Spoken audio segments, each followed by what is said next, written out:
Hey, this is Man-Made Mead. Today I'm going to be bottling my Tropical Mead. Now, this was a pretty simple mead that I made. Basically, it was just a traditional. I think I'd used clover honey at the time and about a gallon to a gallon and a half of water to accompany sediment, and some yeast. And then I actually used the from Sam's a 3-pound bag of tropical fruit medley. So it had a bunch of various fruits in it.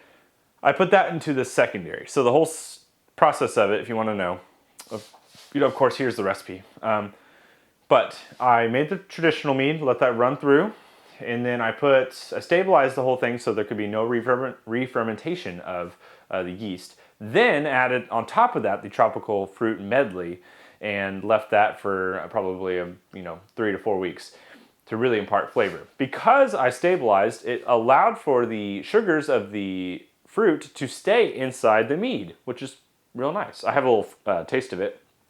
We're going to go ahead and do a quick taste test, and I'm going to tell you kind of what's happening with it and some real interesting things about it. So it's here right behind me, but because I'm getting ready to bottle it, of course. And it's got some sediment. It's pretty dark in this glass, but you get it up close and it's really not too dark. It's very clear, which is nice. There's no sediment again in this. I mean, I'm trying not to bottle that sediment. Let's do a quick taste test. On the nose, you get a really nice fruit flavor, of course, tropical fruit, like pineapples. It's probably the most prevalent in mango I get. And it definitely kept the sweetness from the fruit, which is nice to keep that, because I want a little sweeter mead. I don't want something that's super dry that's like just not enjoyable. Dry is not bad, but I think in this case with mead, you want something that is a little bit sweeter, semi-sweet, between dry and semi-sweet, not super sweet. So it's got that. It's got great honey character. It's got a nice finish because it's sweet from beginning to end, plus you get all the complexities of the fruit.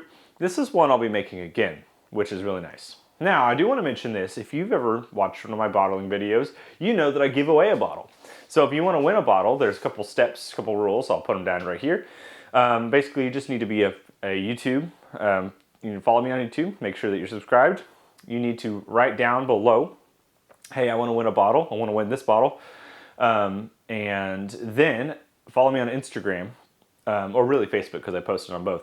But these are either facebook.com/manmademeadery or instagram.com/manmademead or @manmademead. You can find me either one of those. That's where I post the results of whoever gets it. And basically, I just go through a week from the day this is posted, and I pick a person, and with a little system I use, and then that person wins the bottle. They contact me or I contact them, depending on what happens there, and you get sent a bottle. So if you want to win one, make sure you go do that. That goes for all of my bottlings in the future, so stay tuned for those. Bottling process is really easy. If you've never done it before, you just need bottles. You need something to sanitize with, which I've already sanitized all these bottles. I've got like a Star San spray bottle I use, and I've been using this. And so I'm going to be bottling into a couple different things. I've got a couple wine bottles. I'm just going to do one wine bottle. This is actually a champagne bottle, but it's okay. It does the job. I'm going to use one wine bottle. I'm going to use probably 2. Yeah. I'll probably do one of these 387s, just a nicer clear, and then as many beer bottles as I can get. So I'm going to go ahead and bottle them. This process, again, is very simple. If you've never done it before, I'm going to walk you through real fast. Just the first one.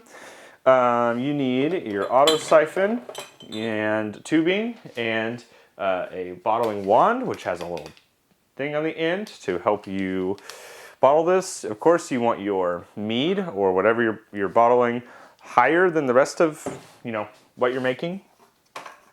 I have this bucket here to help me raise things up. So I'm going to put a few bottles on here, and I'll just show an example bottle.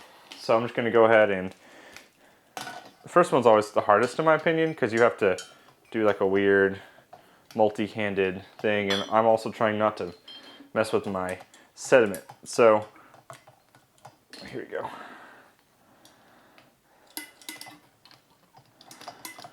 Gotta use both hands to get it going. Okay. Once it starts flowing, if you've ever siphoned anything, it just fills it up. So I'll fill this bottle all the way up to the brim basically, and then from there I'll go ahead and do it with the rest of them. So I'll be right back after I have finished bottling all of these things. Alright, so I finished bottling, and here's what I'm left with. I have about 5 beer bottles, one 387 milliliter, and then 1 champagne or wine bottle. This is what was left in the bottom. This is what I was talking about, not getting into the actual mead. That's just, you know, sedimenty, obviously will affect the clarity. So this is basically done. The only thing that I do different with these, I picked up the wrong bottle, there we go, is I put a little temporary label until I have my official labels. So I don't have my official labels printed out. I'll have to do those soon. I'll get to it at some point. Before I send them out, which reminds me, if you want to, again, win a bottle, follow the steps down below. And then, you know, of course, just help support the channel. But if you want to win a bottle, one of these bottles, I will be doing that a week from the day this is posted. So keep your eyes out for that. Otherwise, if you want to support the channel, make sure you go check out the other links down below, Facebook and a Patreon. There's a Society 6 for merchandise, for like t-shirts and stuff. There's another Facebook group where we actually talk more about mead making. Bunch of links down below. You've heard this before. Make sure you go check it out to help support the channel. But again, winning a bottle. Leave some recommendations down below. I'll absolutely be making this one again. I'm going to make a huge batch of this one because it was fantastic, pretty easy to make, and I think with some age it's going to be even better. So some of these bottles are going to sit and age for a long time. Others are probably going to end up being drank pretty fast. We'll find out. But I appreciate you watching. Hope that you've enjoyed this, and I'll be back with some more content. Leave your comments below, and I hope you guys have a great day. So with that, cheers.